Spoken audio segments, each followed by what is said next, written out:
Hello दोस्तों, आज हम पढ़ेंगे परसेंटेज।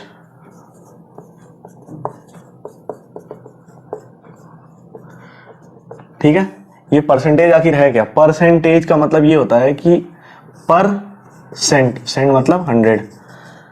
ठीक है, तो बेसिकली परसेंटेज रेशियो का एक सब टॉपिक है, रेशियो का ये सब टॉपिक है। तो आप परसेंटेज को रेशियो से अगर पढ़ेंगे तो बहुत ही ज़्यादा इजी आपको इन सारे क्वेश्चंस लगेंगे जो भी हम लोग एसएससी सीजीएल में और एग्जाम्स में बाकी देते हैं। तो ये हो गया आपका परसेंट की डेफिनेशन। अब हम आपको बताते हैं कुछ इंपॉर्टेंट फ्रैक्शंस और उनके परसेंटेज जो कि क्वेश्चन में सीधे आपको दिखेंगे, बस आपको उसको अप्लाई करना रहेगा रेशियो के फॉर्म में। देखिए, जैसे कि ये है आपका फ्रैक्शन, ये है उसका परसेंटेज। ठीक है, जो आपको याद रखना है 1। ठीक है भाई, ये है 1, 1/2, 1/3, 1/4, 1/5, 1/6, 1/7 और मान लीजिए इधर लिख देते हैं 1/8, 1/9, 1/10, 1/11, 1/12, 1/13, 1/14। ठीक है, तो जैसे ये 1 का परसेंटेज है 100, ये आपको याद रखना है, सीधे याद रखना है सीधा। 1/2 का है 50%, 1/3 का है 33 1/3%, 1/4 का है 25%, 1/5 का है 20%, 1/6 का है 16 2/3%, 1/7 का है 14 2/7%,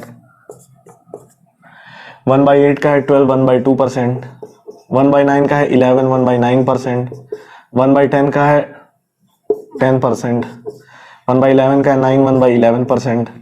ठीक है, 1/12 का है आपका 8 1/3%, इसका है, इसमें भी आप परसेंटेज लगा लीजिए, इसका है 14 का है आपका 7 1/7%, 13 का है आपका 7 9/13। आपको ये याद रखना है।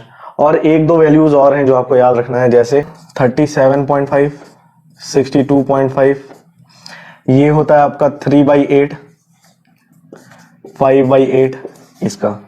ठीक है, आप बहुत सारे फ्रैक्शन ऐसे निकाल सकते हैं। अब इसको निकालने का तरीका आपको छोटा सा बताते हैं।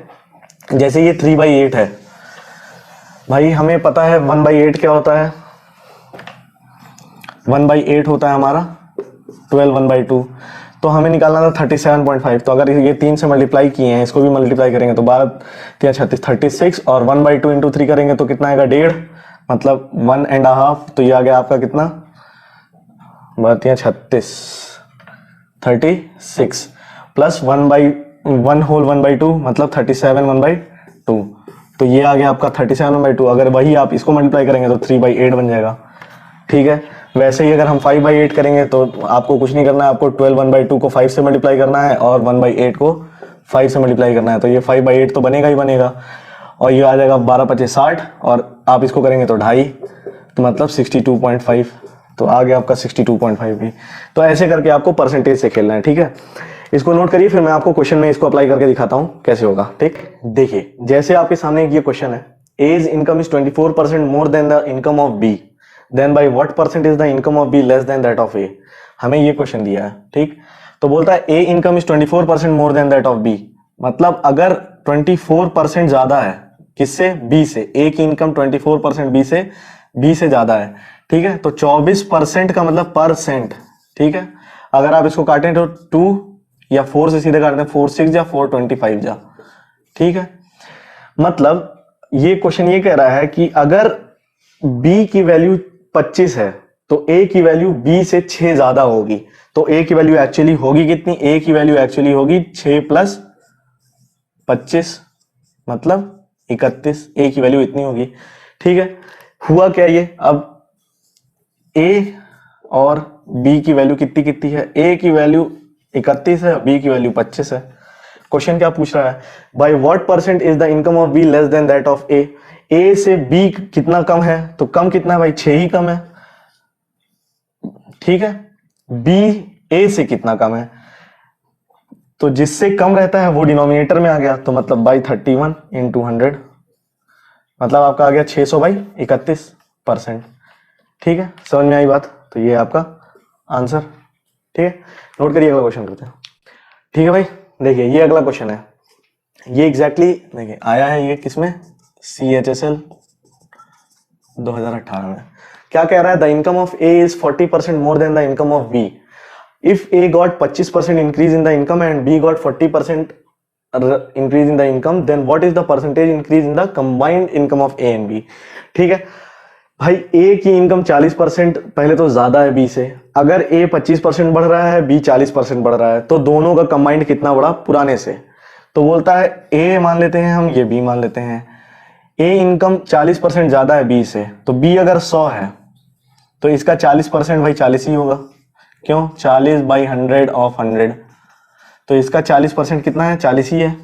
40% ज्यादा है मतलब ए है 140, सही है, ये समझ में आ गई बात। अब क्या बोल रहा है, if A got 25% rise in the income. देखिए भाई अब फ्रैक्शन से सीखना शुरू करिए, 1/4 है ये, बोल रहा है 25% इंक्रीज कर रहा है, मतलब 1/4, अब 1/4 मतलब 4 में एक हिस्सा बढ़ रहा है, मतलब बढ़ करके ये बन जाएगा 5, मगर पहले था अगर 4 था तो अब 5 हो गया, एक हिस्सा बढ़ गया। ठीक है, समझ में आई बात। तो ये 4 हिस्सा था, अगर 4 हिस्से की वैल्यू आपकी 4 की वैल्यू 140 है, तो 1 की वैल्यू कितनी होगी, 35। तो वैसे ही 5 की वैल्यू कितनी होगी, 175, मतलब ये बढ़ करके कितना हो गया भाई, अब 175। समझ में आ गई बात। और बी 40% राइज किया इनकम में, 40% राइज करके वो पहुंच गया कितने पे, 140 पे। तो टोटल इंक्रीज कितना हुआ, तो भाई हम ये देखिए आपकी इन दोनों का सम कितना है, पहले कितना सैलरी थी, दोनों की मिलाकर के इनकम थी 240, अभी कितनी हो गई है 315। ठीक है, बढ़ी कितनी, बढ़ी है आपकी 60 70 75 आपकी बढ़ी। 75 कितने में बढ़ी है, पहले थी 240 इंटू 100, इतनी बढ़ी। ठीक है, अब आप ये जीरो से ये जीरो हटा सकते हैं, 2 5 जा 2 12 जा। ठीक है, 375/12 कर लीजिए, 12 3 जा 36, 1 बचेगा, 12 1 जा 12, 3 बचेगा, पॉइंट के बाद से 0, 12 2 जा 24, तो आपका आ जाएगा 31.25। आपका क्या है आंसर, 31.25। समझ में आ गई बात। देखिए अब कैसे आप परसेंटेज से रेशियो में खेल रहे हैं, यही मायने रखता है, क्योंकि अभी आपको लग रहा है इजी, अभी परसेंटेज जब अच्छा परसेंटेज आने लगेगा, जैसे 9.09%, ठीक है, जैसे 27.27%, तो ये इनमें आपको परसेंटेज में खेलेंगे तो दिक्कत होगी, तो उसके लिए मैं आपको रेशियो पढ़ाया हूं, रेशियो से ही हम लोग इसको करेंगे। ठीक है, नोट करिए, फिर अगला क्वेश्चन करते हैं आपको। ठीक है भाई, देखिए अगला क्वेश्चन ये है, क्लासेस एबीसी है स्टूडेंट इन द रेशियो 7 13 और 5, 7:13:5 के रेशियो में है स्टूडेंट ए बी और सी में। ठीक है, बोलता है कि एवरेज मार्क्स, हर क्लास का एवरेज मार्क्स दिया हुआ है 68%, 73% और 77%। ठीक है, बोलता है find the overall average marks of class A B C and together. अब हमको ओवरऑल एवरेज मार्क्स निकालना है। ठीक है, तो इसको आप करेंगे बहुत लंबे मेथड से, इसको हम बताते हैं आपको एक शॉर्टकट। ठीक है, तो आप नोट करिए, मेथड का नाम है डेविएशन मेथड। रुकिए, उसको करने के बाद से हम क्वेश्चन सॉल्व करेंगे। हेडिंग डालिए डेविएशन मेथड।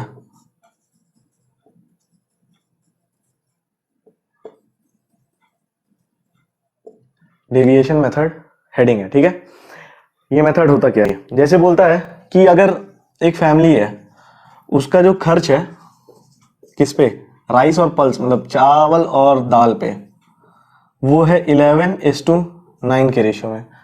ठीक है, अगर 11:9 के रेशियो में है, बोलता है कि राइस की जो खपत है, खर्च जो है वो बढ़ जाता है 23% से, इंक्रीज कर जाता है, और जो पल्स है वो इंक्रीज कर जाता है 31% से। ठीक है, तो हमें बताना रहेगा कि भाई खर्च कितना बढ़ गया, ये हमें बताना है। तो हम बेसिक मेथड से, जैसे मान लीजिए हम अगर बेसिक मेथड से करते हैं, कैसे करते हैं, हम रेशियो दिया है 11:9, भाई हम इसमें 2 जीरो बढ़ा लेते हैं, 1100 900, ठीक है। अब हम 23% निकालते हैं 1100 का, तो 253 हो जाता है, तो इसमें बढ़ जाएगा 253, तो 1353 इतना पहुंच जाता है। और 31% बढ़ाते हैं हम 900 में, तो ये बढ़ जाएगा आपका 279, तो ये आपका हो जाएगा 1179, ठीक है। अब आप इन दोनों को जोड़ते हैं, जो आएगा उसको इन दोनों से सम से 2000 माइनस इसमें से करेंगे आप 2000, कितना बढ़ा खर्च इंटू 100, आप ऐसे कुछ करते हैं, ठीक है। तो आपको लंबा प्रोसेस लगता है, बहुत लंबा।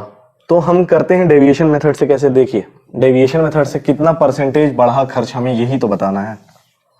हम ऐसे बताएंगे, हम कैसे बताएंगे, हम ऐसे बताएंगे कि भाई देखिए मान लेते हैं हम कि कितना बढ़ा, हम मान लेते हैं 23 ही बढ़ गया, हमारा आंसर 23% बढ़ गया, ठीक है। देखिए अगर ये 23 है तो इसमें भी 23 रहा होगा, इसको आप ऐसे लिख सकते हैं 23% प्लस 8% लिख सकते हैं। तो आपको ये पता चल गया कि 23% तो मिनिमम दोनों में बढ़ेगा ही बढ़ेगा, मतलब 23% इसमें भी बढ़ेगा, 23% इसमें भी बढ़ेगा, 23% तो बढ़ना ही बढ़ना है, ठीक। और एक्स्ट्रा किसकी वजह से बढ़ रहा है, एक्स्ट्रा ये 8 जो इसके वजह से है ये और बढ़ रहा है, ठीक है। तो उसको इक्वली डिस्ट्रीब्यूट कर देंगे हम दोनों में। होता कैसे है ये, तो आपका आंसर आएगा टोटल कितना परसेंटेज बढ़ा इज इक्वल टू 23 प्लस 8 किस में बढ़ा है, 9 में, डिवाइडेड बाई 9 प्लस 11 20। समझ में आई बात। तो आप इसको अब ऐसे काट दीजिए, 2 4 जा 8, 2 10 जा, ये आ जाएगा आपका इतने का 3.6, 9 4 जा 36 डिवाइड बाई 10 3.6, तो आपका ओवरऑल आ गया 26.6% इंक्रीज हुआ है, ठीक है। इसको कहते हैं डेविएशन मेथड। समझ में आ गया, इसको आप कहीं नोट कर लीजिए, फिर हम करते हैं वही पुराना वाला अपना क्वेश्चन, ठीक है। देखिए अब यही वही पुराना क्वेश्चन फिर से, क्लासेस एबीसी के स्टूडेंट्स हैं जिनका रेशियो स्टूडेंट का 7 13 5 है। बोलता है कि एवरेज क्लास का मार्क्स जो है ए बी और सी का मार्क्स 68%, 73%, 77% है। बोलता है कि ओवरऑल एवरेज मार्क्स हमको निकालना है, ठीक है। तो ये कितना है, 7:13:5 है। इसका एवरेज मार्क्स दिया 68%, इसका एवरेज दिया है 73%, इसका दिया है 77%, ठीक है, ठीक है।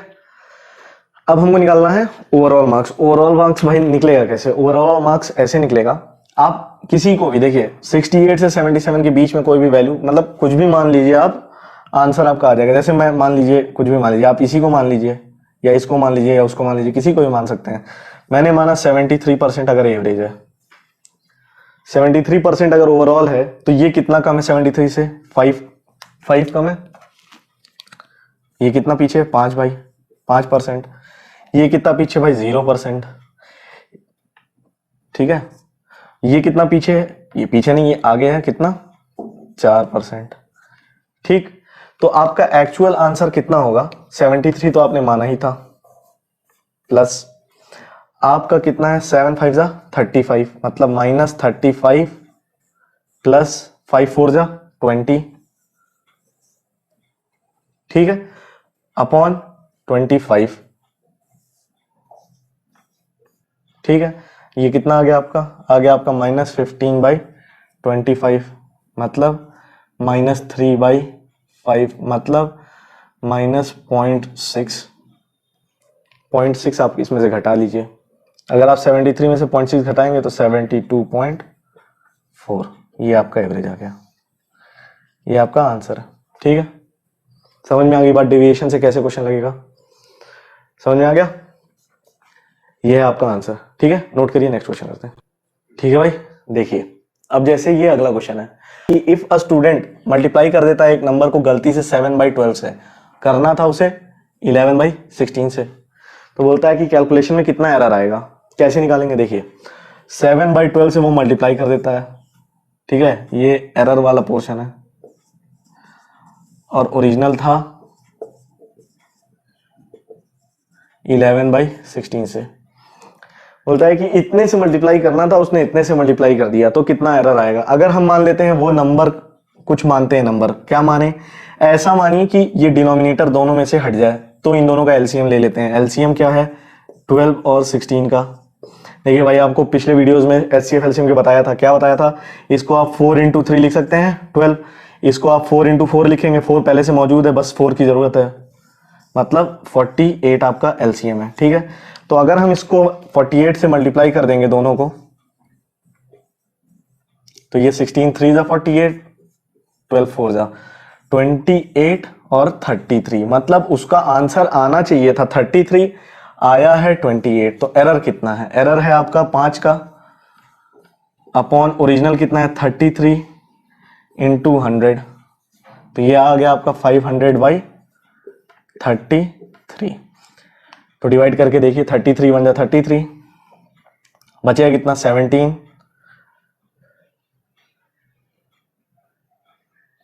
5 जा, तो इतना अगर आपका आ गया तो आपको पता है कि आंसर क्या है, 15.15 ही आएगा परसेंटेज। ठीक है, तो आपको ये पता चल गया कि इसका एरर है 15.15% का, वो एरर करेगा जब वो ये क्वेश्चन सॉल्व करेगा अपने कैलकुलेशन में। ठीक है भाई, आज के लिए इतना ही। अगले में हम नए कुछ टॉपिक डिस्कस करेंगे परसेंटेज के बारे में, और आए हुए क्वेश्चंस करेंगे। तो अगर आपको ये वीडियो अच्छा लगा हो तो like and subscribe. Thank you.